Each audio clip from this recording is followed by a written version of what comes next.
Hello students, मैं Sanjay sir.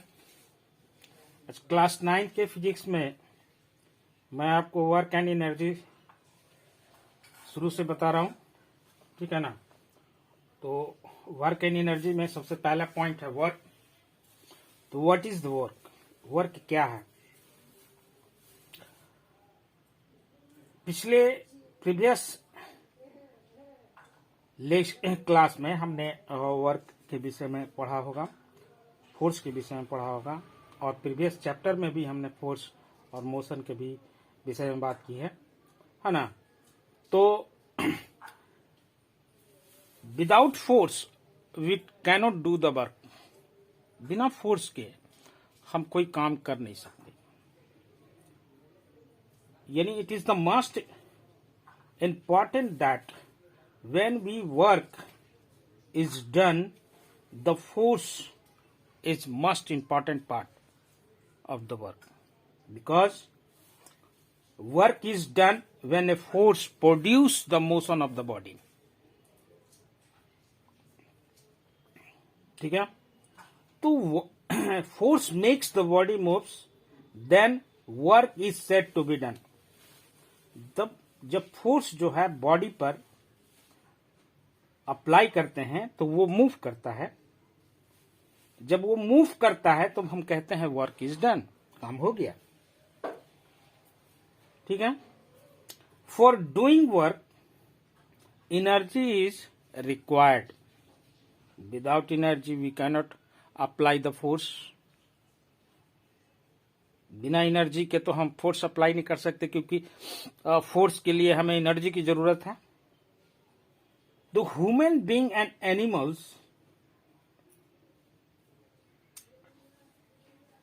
energy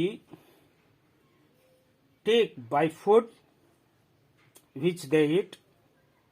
So we get the energy by food, fruits and different types of vegetables, milk, etc. But when work is done by machine, लेकिन जब काम machine के द्वारा होता है तो also energy is important, also energy required, है ना। तो energy is supplied by the fuel like a petrol and diesel. तो मशीन को भी काम करने के लिए एनर्जी की जरूरत है, और वो एनर्जी कहां से मिलता है? वो एनर्जी जो है पेट्रोल और डीजल से मिलता है। इलेक्ट्रिक मशीन को लेंगे तो इलेक्ट्रिक मशीन को एनर्जी की जरूरत है, तो वो इलेक्ट्रिक से एनर्जी उसको मिलता है। तो बिना एनर्जी के हम फोर्स अप्लाई नहीं कर सकते, और जब हम फोर्स अप्लाई करते हैं तो बॉडी में मूवमेंट होगा, और जब बॉडी में मूवमेंट होगा तब हम कहेंगे वर्क इज डन, काम हुआ। और यदि हम फोर्स अप्लाई कर रहे हैं और काम ही नहीं हो रहा तो हम कहेंगे कि वर्क हो गया। जैसे एग्जांपल लेते हैं कि 20 केजी का कोई बोरा है, और किसी बच्चे को कहते हैं कि तुम इसको उठाकर यहां से वहां कर दो। बेचारा उसने पूरी एनर्जी लगाई और उस थैले को वो उठा नहीं सका। उसने ताकत, पूरा फोर्स लगाया, लेकिन कोई मूवमेंट नहीं हुआ। तो हम कहेंगे कि वर्क इज डन? नहीं कहेंगे कि वर्क इज डन, बिकॉज जितना रिक्वायर्ड एनर्जी चाहिए था उस 20 केजी को उठाने के लिए, उतने उस बच्चों के पास नहीं था, है ना। तो इसके एबल जो बच्चा होगा उठाने के, जो जिसकी कैपेसिटी होगी, जो उतना एनर्जी खर्च करेगा, लॉस करेगा, वो उस बच्चे को कहेंगे, वो उसको उठाएगा, एक जगह से दूसरी जगह ले जाएगा। तो हम कहेंगे वर्क इज डन। बट उस छोटे बच्चे से क्या बोलेंगे कि work is done? No, work is not done. ठीक है, तो वर्क का मतलब होता है almost physical and mental activities. Mental activities और फिजिकल एक्टिविटीज भी जो है वर्क में आता है। जो शारीरिक आप काम करेंगे वो भी वर्क होगा, जो मेंटल दिमाग से जो काम करेंगे वो भी वर्क होगा। लेकिन but in physics it is has only the meaning of work that work is done when force produce the motion। लेकिन फिजिक्स में सिर्फ हम इतना ही कहेंगे वर्क के विषय में कि वर्क डन तभी होगा when force produce in motion, जब फोर्स जो है किसी बॉडी को मोशन में प्रोड्यूस करता है तब हम कहेंगे वर्क इज डन। ठीक है, तो लिखेंगे, पहले डिफिनेशन लिखेंगे, उसके बाद जो है फिर आगे की ओर हम बताते चलेंगे।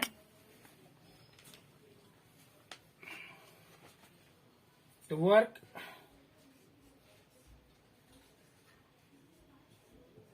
Is done when a force produce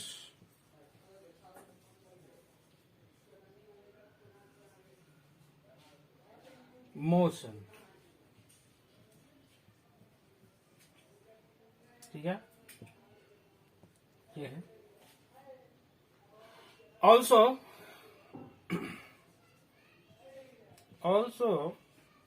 when work is done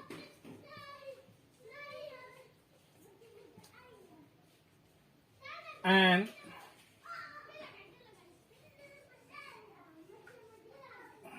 equal amount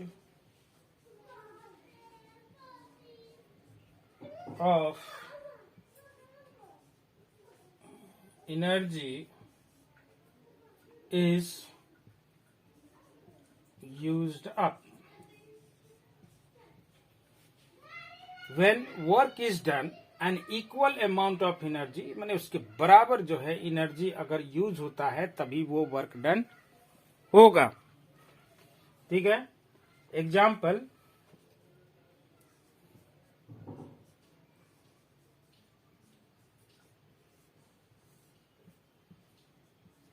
when an engine moves a train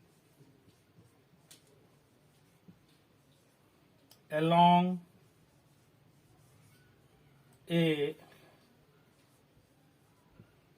railway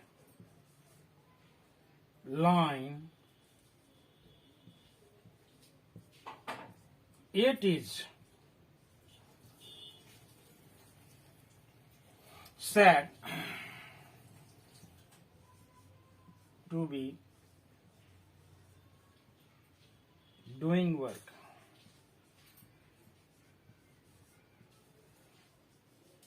यानी वर्क इज डन। तो work done by a force on a body depend on the two factors। ठीक है, यानी the work done by a force on a body depend on two factors।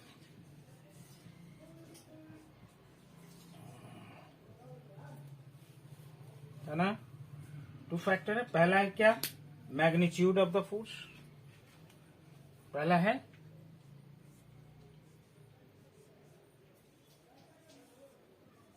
Magnitude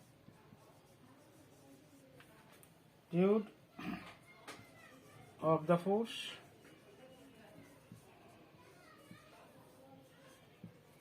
दूसरा है distance through which the body moves, जितनी दूरी जितना हम force लगाएंगे उस पर यह डिपेंड करता है कि फोर्स हम इसके इक्वल लगाएं तो वर्क डन होगा, अगर उससे लेस लगाएं, है ना, तो वर्क डन नहीं होगा। तो फोर्स के मैग्नीट्यूड के ऊपर भी डिपेंड करता है, और जैसा फोर्स लगाएंगे वैसा वर्क डन होगा और उतना डिस्टेंस वो कवर करेगा। तो distance through which the body moves,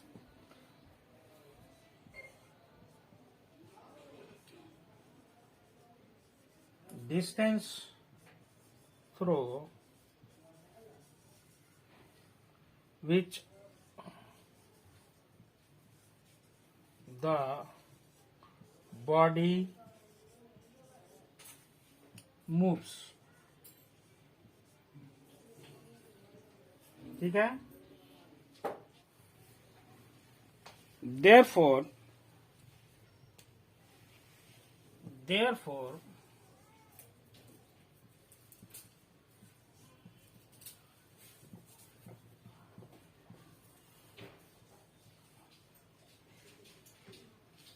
the work done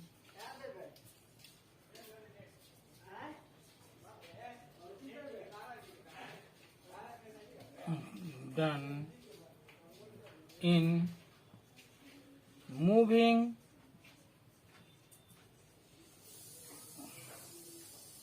a body is equal to the product of force, equal to the product of force। इसलिए क्या हो गया कि वर्क डन क्या होगा, work done in moving body is equal to the product of force. यानी तो force, जब हम product of force and distance, यानी जितना हम फोर्स अप्लाई करेंगे उतना ही डिस्टेंस वो कवर करेगा। इसका मतलब हो गया कि work done equal to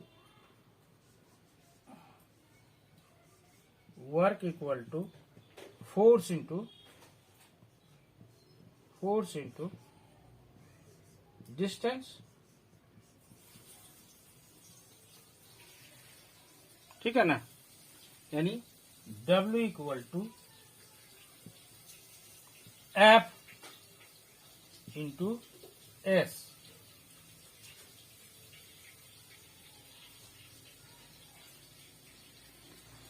F into S, यानी work equal to force into distance, W equal to F into S,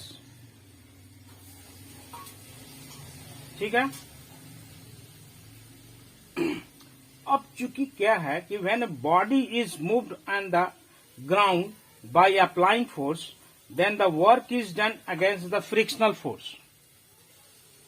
इसमें एक, जब हम ग्राउंड पे अगर किसी भी बॉडी को मूवमेंट कराते हैं तो उसमें एक और फोर्स काम करता है जो opposite to the direction of motion होगा, और उस फोर्स को हम कहते हैं frictional force.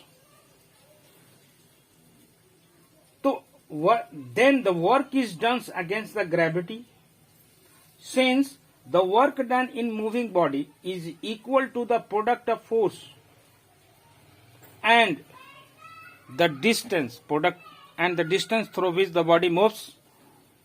So it is said to be the distance through which the body moves is a definite direction. The definite means हो गया कि in the direction of force, जिधर हम फोर्स अप्लाई करेंगे उधर ही बॉडी मूव्स करेगा। ऐसा नहीं है कि हम फोर्स अप्लाई किए इधर और बॉडी मूव कर गया इधर, ऐसा नहीं होता। जिधर हम फोर्स अप्लाई करेंगे बॉडी उधर ही मूव करेगा। जैसे कैरम बोर्ड हम लोग खेलते हैं, तो कैरम बोर्ड में जो गोटी होता है उसको स्टाइगर से मारना होता है। तो स्टाइगर पर जिस डायरेक्शन में हम फोर्स अप्लाई करेंगे उसी डायरेक्शन में स्टाइगर जाएगा और गोटी को मार के उसको जो है उसको छेद में अप्लाई उसको पिला देगा, है ना। गोटी उधर जाएगा, गड्ढे में जाके गिर जाएगा, ठीक है ना। उसी तरह से फुटबॉल है। फुटबॉल में जब हम खेलते हैं फुटबॉल या क्रिकेट, तो जिस डायरेक्शन में हम बैट से बॉल को फोर्स अप्लाई करेंगे उसी डायरेक्शन में बॉल जाएगा।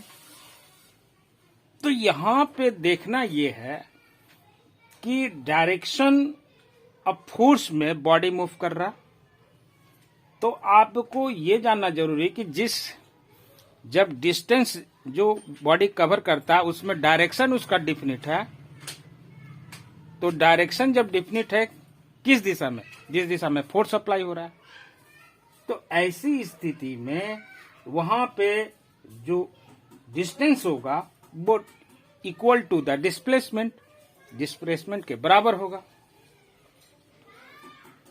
तो थोड़ा सा लिखेंगे और उसके बाद फिर हम यूनिट बताते हैं, इसको मिटाते हैं।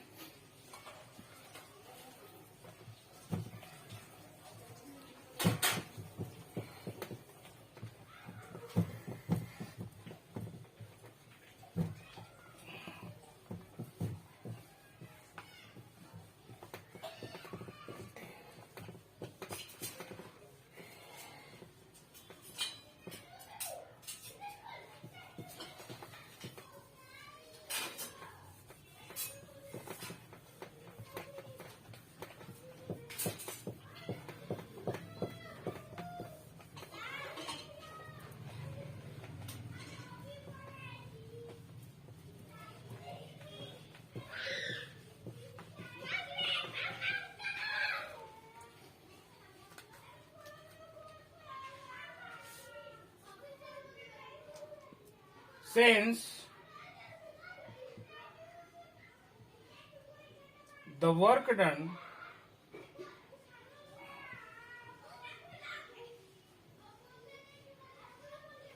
in moving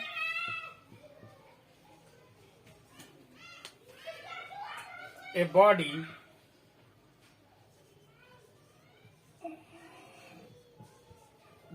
is equal to the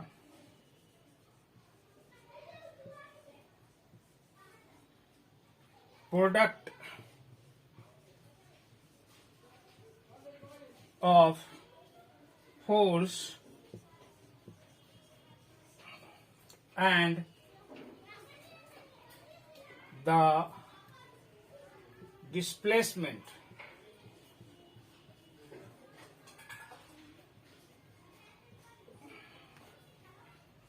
of the body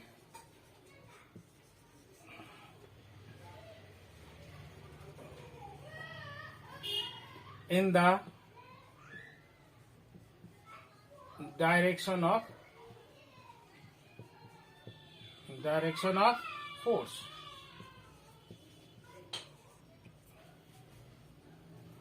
So work equal to force into displacement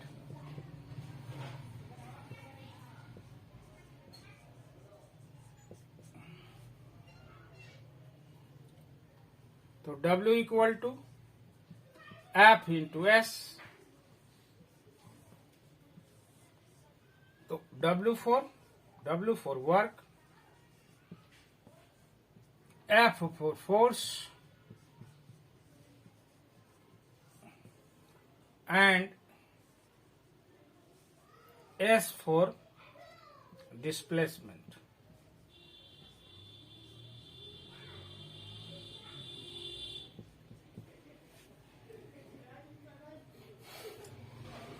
चूंकि अब यहां पे देखेंगे यूनिट ऑफ वर्क, तो फोर्स इंटू डिस्प्लेसमेंट, तो वर्क का यूनिट क्या होता है वो हम जानेंगे। तो यहां पे जानिए कि फोर्स का यूनिट क्या हो गया, फोर्स का यूनिट हो गया न्यूटन, डिस्प्लेसमेंट यानी डिस्टेंस का यूनिट क्या हो गया, मीटर, है ना। तो वर्क इक्वल टू क्या हो गया, Newton metre.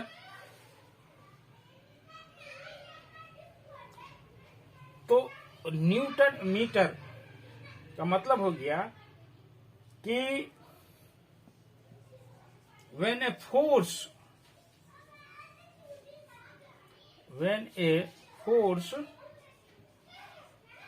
of 1 Newton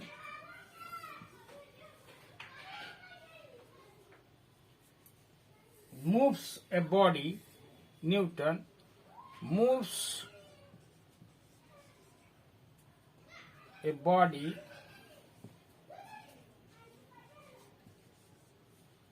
through a distance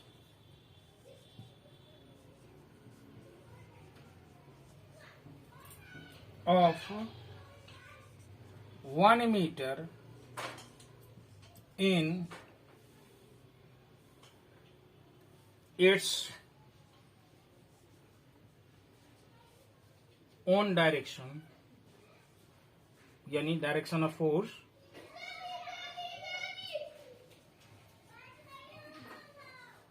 direction, then एक सेकेंड,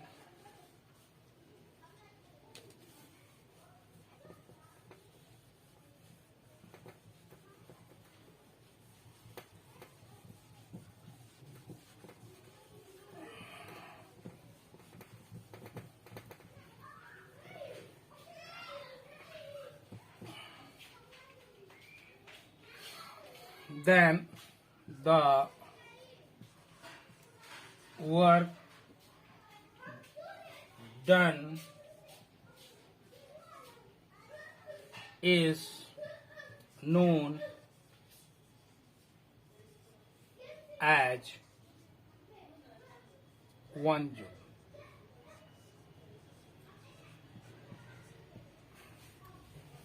तो 1 जूल क्यों हुआ, क्योंकि जूल ने कहा कि वर्क डन जो है तभी होगा जब 1 न्यूटन फोर्स हम अप्लाई करते हैं और बॉडी में 1 मीटर डिस्टेंस कवर करता है ना। तो दोनों का प्रोडक्ट जो है उसको जो है जूल ने कहा कि इसको तुम न्यूटन मीटर ना कह के तुम इसको जूल कहो, है ना। तो इसलिए वर्क इसलिए क्या किया, वर्क का एसआई यूनिट जो है जूल ने उसको अपने नाम पे जूल में दिया, है ना। तो 1 जूल इक्वल टू क्या हो गया,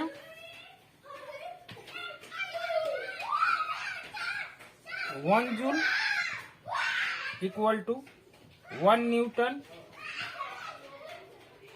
इंटू 1 मीटर,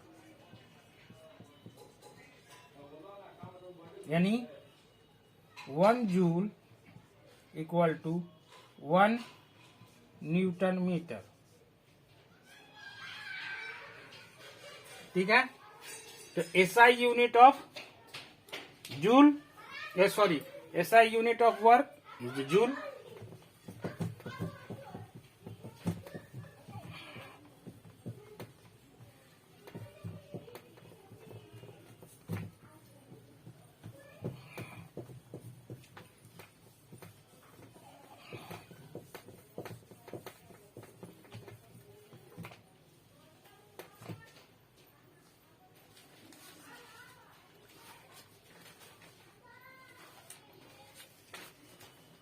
थोड़ा सा और है, उसके बाद फिर हम बताएंगे। SI unit of work is joule denoted by J. दूसरा है कि कौन सा क्वांटिटी है, फिजिकल क्वांटिटी में कौन सा है, तो work is a scalar quantity,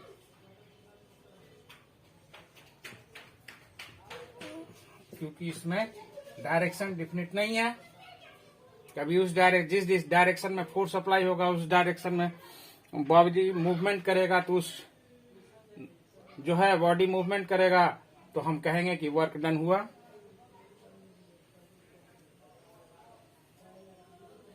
so the condition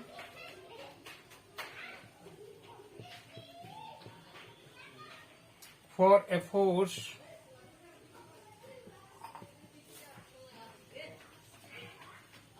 to do work is that it should produce motion in an object। ठीक है ना। तो कंडीशन क्या है? Condition for force, the condition for force to do work is that it should produce motion in an object. तो SI unit हो गया, work का फिजिकल क्वांटिटी स्केलर क्वांटिटी हो गया, due to it has no definite direction, है ना। तो इस तरह से फोर्स को हम जानेंगे और उसका एसआई यूनिट जानेंगे। आगे जो है तो अगला टॉपिक है force done against the gravity. तो ये अगले वीडियो में बताएंगे। तो आज के लिए इतना ही, फिर मिलेंगे अगले वीडियो में। Thank you.